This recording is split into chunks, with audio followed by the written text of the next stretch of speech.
This isn't just another book podcast. This is the Deep Dive Library, where ideas turn into action. We don't just read books, we break them down to the bone. If you're hungry for insights, obsessed with growth, and ready to apply real lessons from the world's most powerful books, you're in the right place. Don't forget to subscribe, comment, and share, because one idea here could change everything. Hit that bell, and let's dive deep. Welcome back to the Deep Dive. So, we take these core sources and really try to pull out what you actually need to know.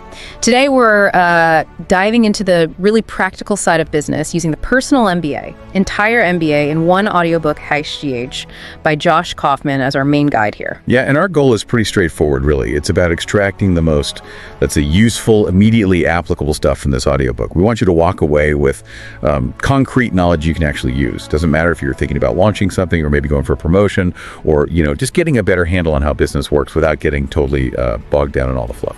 Exactly, because the Personal MBA makes this case, and it's quite a strong one, that you don't always need that formal business school piece of paper to, get the fundamentals. Kaufman argues pretty convincingly that, a lot of core business stuff is rooted in common sense, really, and just a few key ideas. So our mission today, essentially, is to unpack those core concepts and hopefully give you a bit of a shortcut to understanding what really makes a business tick. Okay, so let's unpack this. Why should you, our listener, really care about the Personal MBA? Maybe you've been, kicking around an idea for a side hustle.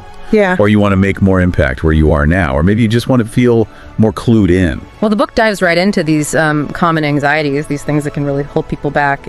It talks about what Kaufman calls 3 unfounded fears. Right, the fears. And it's interesting how he identifies them because they feel, pretty universal, definitely.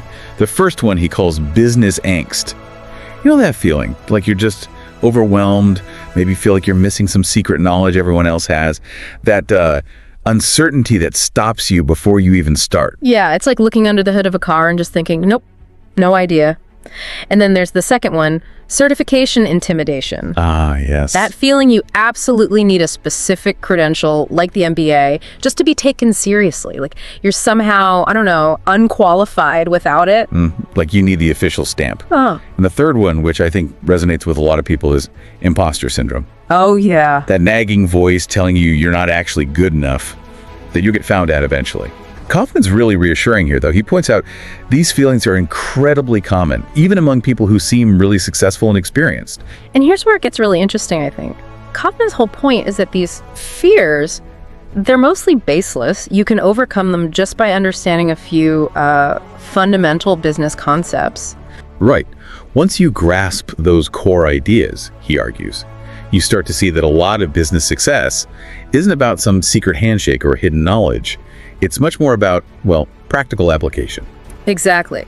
So connecting this back, the book isn't just for hardcore entrepreneurs. It's really for anyone who wants to understand how to get things done effectively in a business setting. Yeah, that includes designers trying to sell their vision, students getting ready for the workforce, programmers building stuff. People will actually use professionals in any field, really, who want to be more strategic. And a really key point right from the get-go is you don't need to know everything. That's kind of liberating, actually. It is. The book argues pretty convincingly that understanding a relatively small set of critical principles gives you most of the value. It's about building that strong foundation of core concepts you can apply again and again. And the Personal MBA is trying to give you exactly that foundation. Okay, so that raises the question, why listen to Kaufman? What's his deal? Well, it's interesting because he spent years deep in business education, but not in the traditional way. He's read thousands of business books. He's talked to hundreds of professionals. He actually worked inside a big Fortune 500 company, Procter & Gamble. Then he went and started his own business, and he's consulted with loads of others. So he's seen it from multiple angles. The book, then, is kind of like a filter. That's a great way to put it. Yeah, a filter. Because there's just this mountain of business info out there, books, articles, courses, podcasts. It's overwhelming.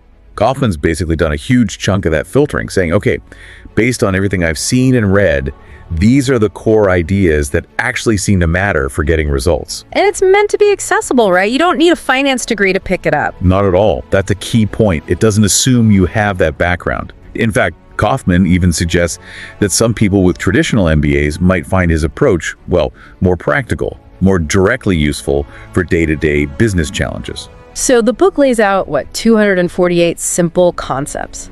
That sounds like a lot, but the idea is they change how you think about business. Exactly. And it's not about just memorizing 248 facts. It's more subtle. It's about helping you ask better questions. That's often way more powerful than having pre-baked answers, knowing the right question to ask in a situation. Which brings us to this idea of mental models. Can you unpack that a bit? It's not just tips, right? No, not at all. It's about equipping you with these fundamental concepts that act like, frameworks in your mind, mental models, reliable ways to look at a situation, analyze it, and make a good decision. Okay, the book uses a car pedal analogy. How does that work for explaining mental models? Right, so you have a mental model for the gas pedal, right? Press it, car goes faster. Simple cause and effect. If you pressed it and the car suddenly went backward, that would totally break your model. Got it. Business mental models are similar. They're your internal understanding of how things work, like how marketing affects sales or how changing a price might impact demand. And the book says our own models are often kind of incomplete. Yeah, or even just plain wrong sometimes, because they're usually based just on our own limited experiences. So education, in Kaufman's view, isn't just about learning facts, it's about refining those mental models.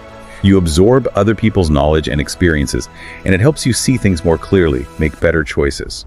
Like, for example, those common ideas about starting a business being super risky or needing a giant plan up front. Exactly. Those are common, but often inaccurate mental models, or the idea that it's all about who you know. The book argues that correcting those flawed models is crucial. When your understanding lines up better with reality, you think more clearly, make better decisions. It frees up so much energy. Okay, so back to the author, Kaufman. Does he actually have an MBA himself? Seems like a fair question given the book's title. It is, and no, he doesn't. He's very upfront about that. But he considers his, massive self-education effort his own kind of business school. His background's actually quite broad: psychology, physical science, systems theory. Interesting. That probably gives him a different lens. And he talks about his time at Procter & Gamble. What were the big takeaways there that pushed him towards doing his own thing? He mentions 3 key realizations. First, just how slow things can move in huge companies. Good ideas getting stuck in bureaucracy. Second, he noticed that climbing the corporate ladder sometimes felt more about playing the game than doing truly great work. He wanted to create value, not just navigate office politics. Makes sense. And third, just the burnout, the frustration from those first 2 things, leading to feeling like the work wasn't really fulfilling. So that experience gave him a real look at the inefficiencies he writes about. And his skill seems to be synthesizing all this information, pulling out the good stuff. Yeah, he talks about wading through mountains of business books and articles, really trying to find the fundamental truths, separating the diamonds from the rough, as he might put it. The book mentions just how much is out there: millions of business books. It's impossible for one person to read it all. Right, you need someone to curate it. Exactly. And Kaufman really pushes this idea that having broad general business knowledge is often way more valuable, especially early on, than being super specialized in one narrow area. He even points to Warren Buffett's famously wide reading habits as an example. Buffett, yeah, reads everything. And Kaufman mentions Charlie Munger too, right? Buffett's partner. He does. Munger has a similar philosophy, understanding core principles from lots of different fields and using those mental models to make decisions. Kaufman saw Munger's approach as a kind of validation for his own path, even though Munger hasn't laid out his models in one single book. So Kaufman basically had to build his own understanding from scratch, connecting the dots, because most resources assume you already know the basics. Pretty much. He realized a lot of business education just assumes you get how the pieces fit together. But for many people, it's not obvious. He emphasizes that all businesses, big or small, are complex systems. Once you understand the essential parts, you can start improving things, whether it's a marketing plan or, an assembly line. And he tested these ideas out in the real world. Oh, absolutely. He didn't just theorize. He spent years applying and refining these principles with his consulting clients, with readers of his earlier work. He gives examples: people changing careers, getting promotions, launching successful businesses, developing products faster, all by applying these core concepts. Yeah. He really believes this stuff works. It leads to creating more value, better finances, and honestly, having more fun doing it. Okay, let's talk about the elephant in the room, the MBA degree. The book takes a pretty strong stance against the necessity of traditional programs. It really does. Kaufman doesn't mince words. The core message is basically skip business school, educate yourself. And then he lays out what he sees as 3 big systemic problems with many MBA programs. Okay, let's break those down. Problem number 1, the cost. Yeah, the cost is just astronomical these days. He argues students take on massive debt, basically mortgaging their future, which really forces the question, what's the actual ROI on that huge investment? It's a serious financial commitment. And the second issue he raises is about what's actually being taught. Right. He argues that programs often focus on, well, outdated theories or concepts that don't really translate to the practicalities of actually starting or running a real business day to day. He's heard from people with MBAs who felt they learned a lot about, say, complex financial modeling, but not enough about basic sales or managing a team effectively. So a gap between the academic world and the business world. A significant one, he suggests. Just having the degree doesn't mean you have the practical working knowledge you need, and that leads to the third problem. The outcomes aren't guaranteed. Right. You pay all that money, invest all that time, but there's no promise of a fancy, high-paying job at the end. Exactly. And maybe more importantly, he questions how well a classroom setting can actually teach crucial skills, like making tough decisions under pressure or managing people well or real leadership. Those things often come from experience. He critiques what he calls the delusions of grandeur, this idea that getting an MBA is some kind of golden ticket to success. He even quotes a Wharton grad talking about the financial burden and the uncertainty. He does. Christian Schraga gives that firsthand perspective. And Kaufman also references a study by Jeffrey Pfeffer and Christina Fong called The End of Business Schools, Less Success Than Meets the Eye, which directly challenges the idea that an MBA automatically leads to greater success. What did that study find, basically? Well, after looking at decades of data, they essentially asked, if MBAs really provide such valuable training, shouldn't we see clear statistical evidence that MBA grads consistently outperform others? Shouldn't schools be able to prove that impact? And their findings raised some serious doubts about those assumptions. So the big takeaway here is that for a lot of people, maybe especially motivated self-starters, there might be better, more direct ways to learn what you need to know. That's the core argument. Self-education focused on these fundamental principles can be more effective and definitely way more cost-effective than the traditional MBA route for many individuals. Okay, so if we're potentially skipping the traditional path, what exactly will you learn from digging into the Personal MBA? It gives you a really solid framework structured around 3 main areas. First, it looks at how businesses actually work, the nitty-gritty, focusing on things like value creation, what we'll talk more about, plus marketing that works, and how to actually sell things effectively. The book defines a successful business pretty simply. It offers something valuable people want at a price they'll pay, satisfies the customer, and makes enough profit to keep going. Makes sense. And the second big area is about people. Absolutely crucial. Business is always about people, customers, teams, partners. So understanding how people think, how they make decisions, why they behave certain ways, how to communicate effectively, that's huge. This part pulls in key psychology concepts relevant to business. Okay, and the third area? That's about understanding systems. Businesses are complex systems, right? And they operate within larger market systems.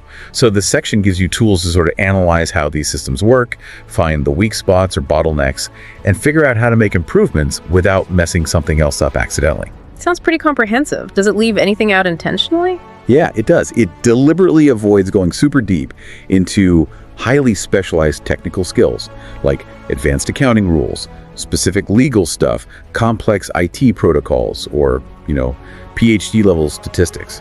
The thinking is, those are very context dependent. You learn them when you need them for your specific situation. Though he does suggest other resources if you do need to dive deeper into something like stats. So how should you, the listener, best use this material? Good question. The book suggests a few things.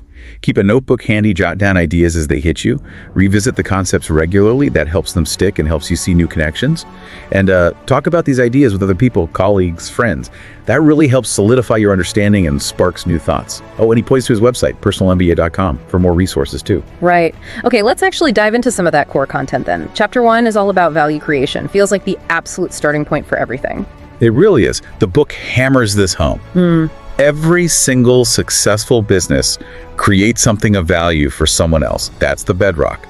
It then breaks this down into 10 ways to create value. These are like different angles or methods. Things like developing a new product, delivering a service, providing information, improving distribution, creating an experience. Okay, keep going. Reducing costs for customers, reducing their risk, offering more convenience, helping with organization, or even using scarcity strategically. That's a solid list. Can you give a quick example? Like, think about those meal kit services that are so popular. How do they create value using those ways? A good example. Well, they definitely nail convenience, right? Yeah. Delivering ingredients and recipes saves you time. You can argue they offer cost reduction by potentially cutting down food waste and maybe even service delivery through the curation and logistics. It often hits multiple points. Okay. Then it talks about 12 forms of value. How is that different from the 10 ways? Think of the forms as the types of things you actually offer or exchange, the format of the value. So you've got a tangible product, an ongoing service, access to a shared resource like a tool library, a subscription model. Okay. The act of resale, like a shop, a temporary lease, like renting equipment, acting as an agency, connecting people, building an audience aggregation like a media company, providing a loan, offering an option to buy later, selling insurance or raising capital. It's about the structure of the offering. Can you flesh out a couple of those, like subscription and maybe agency? Sure. A subscription is like, say, Spotify or Netflix. You pay regularly for ongoing access. The value is the continuous stream of music or shows. An agency, think of a real estate agent. They don't own the houses. They connect buyers and sellers and take a commission. Their value is facilitating the transaction and providing expertise. Got it. The book also gives us 4 questions to guide value creation. These sound like the fundamental questions anyone in business should be asking constantly. They really are. Yeah. Super critical. First, what do people actually want or need? You have to start there. Second, how can I create that thing or outcome? Third, how can I effectively deliver it to them? And fourth, the crucial one for survival, how can I capture a portion of the value I create, as revenue? Yeah, that last one is key. You can give away amazing value, but if you don't capture any, you don't have a business. Okay, then it gets into evaluating the market value of an offer using 10 factors. Yeah. Sounds like a checklist for sizing up an idea. It kind of is, yeah. A practical framework. Right. It looks at things like urgency. Do people need it now? Market size. How many potential customers? Pricing potential. What could you realistically charge? Cost of customer acquisition. How much to get each customer? Cost of value delivery. What does it cost you to provide the thing? Halfway there. Right. Then uniqueness. How different are you? Speed to market. How fast can you launch? Upfront investment. How much cash needed to start? Upsell potential. Can you sell them more later? And evergreen potential. Well, people still want this in 5 years. The book even suggests scoring these from 0 to 10. A scoring system. Interesting. But below 50, maybe rethink it. Above 75, looking good. Something like that, yeah. Below 50, maybe move on or pivot significantly. 50 to 75, it might work. Could pay the bills, but probably not a huge home run. Above 75, it looks promising. Then it talks about bundling and unbundling. Okay. Strategic ways to package value. Can you give an example of unbundling, maybe in software? Sure. Think about like Adobe Creative Cloud. Years ago, you bought a big, expensive box of software, maybe Photoshop, Illustrator, InDesign, all bundled. Unbundling is like offering just Photoshop as a subscription, just Illustrator. It lets people pay only for what they need, making it more accessible. Makes sense. The book also really pushes prototyping and getting feedback early, which it contrasts with that old school, secretive MBA approach. Why is that early feedback loop so vital? Because speed and learning are everything, Kaufman argues. Get a basic version, a prototype out there quickly. See what real potential customers think before you spend ages perfecting something nobody wants. The traditional way might be hush-hush, big reveal, but this approach says ideas are cheap. It's the execution shaped by feedback that matters. And that leads right into the iteration cycle. Sounds like a process for improvement. It is. It's a loop. Observe what's happening, ideate ways to make it better, guess which idea will work best, decide which one to try, act on it, measure the results. Did it work? Okay, repeat. The key is iteration velocity. How fast can you go through that loop? Faster learning means faster improvement. Think about how often apps get updated based on user feedback. It also mentions looking at alternatives and trade-offs from the customer's point of view, recognizing you're not operating in a vacuum. Totally. Your customers always have other options, even if that option is just do nothing. You need to understand what they're comparing you to. What are the pros and cons of those alternatives in their eyes? A trade-off is when they weigh those pros and cons, maybe your price, versus a competitor's features, and decide which matters more to them. Which connects directly to the economic values driving those trade-off decisions. Exactly. When someone buys from you, they're saying, I value this more than anything else I could spend this money on right now. The book lists 9 common values people weigh. Efficacy doesn't work well. Speed, reliability, ease of use, flexibility, status, aesthetic appeal, emotion, and cost. Customers are constantly balancing these. Maybe they'll pay more for something super reliable or sacrifice some features for lower cost. And the book uses the old Navy Gap Banana Republic example to talk about convenience and fidelity. Right. It groups those 9 values roughly into 2 buckets. Convenience values are things like speed, ease of use, maybe lower cost. Fidelity values are more like high quality, great aesthetics, status, strong emotional connection. Old Navy leans toward convenience cost. Banana Republic leans towards fidelity style. Gap is somewhere in between. They target different priorities within the same basic market. So how do you figure out which values your customers prioritize most? The book talks about relative importance testing. Yeah, because just asking what's important doesn't work well. People say everything. Relative importance testing forces a choice, like would you prefer faster shipping or free shipping, or better durability or a lower price? Making them choose reveals what they actually value more when push comes to shove. Smart. Okay, moving towards implementation, the book stresses testing your critical assumptions. Why is that so important before you go all in? Because every business idea rests on certain core beliefs that must be true for it to work. If even one critical assumption is wrong, the whole thing can fall apart.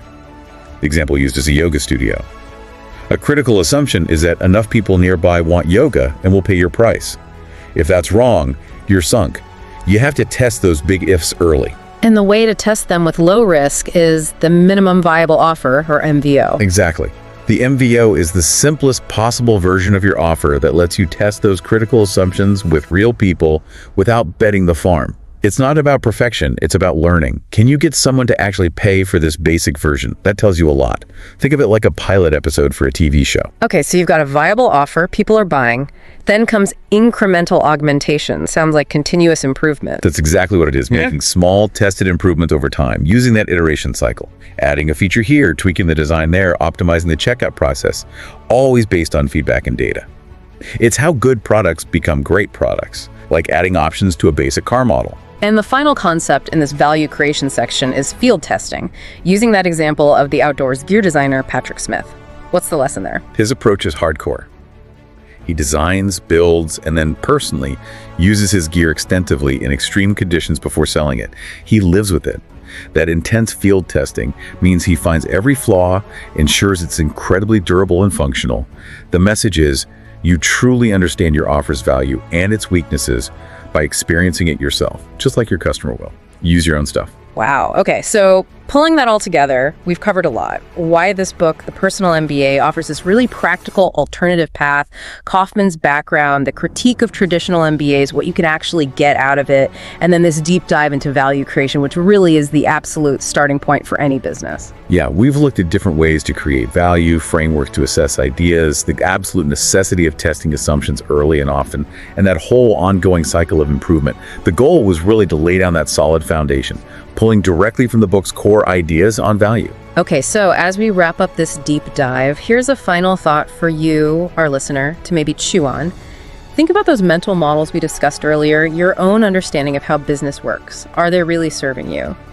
Could tweaking just a few of those core assumptions, maybe based on some of these value creation ideas, unlock totally new ways for you to act and grow? Something to reflect on. Thank you so much for joining us for this exploration into practical business knowledge. Yeah, we really hope you keep thinking about these concepts and find ways to apply them, whether it's in your job, your side project, or just how you view the businesses around you. And definitely subscribe to The Deep Dive. We'll be back with more focused explorations into valuable sources of knowledge.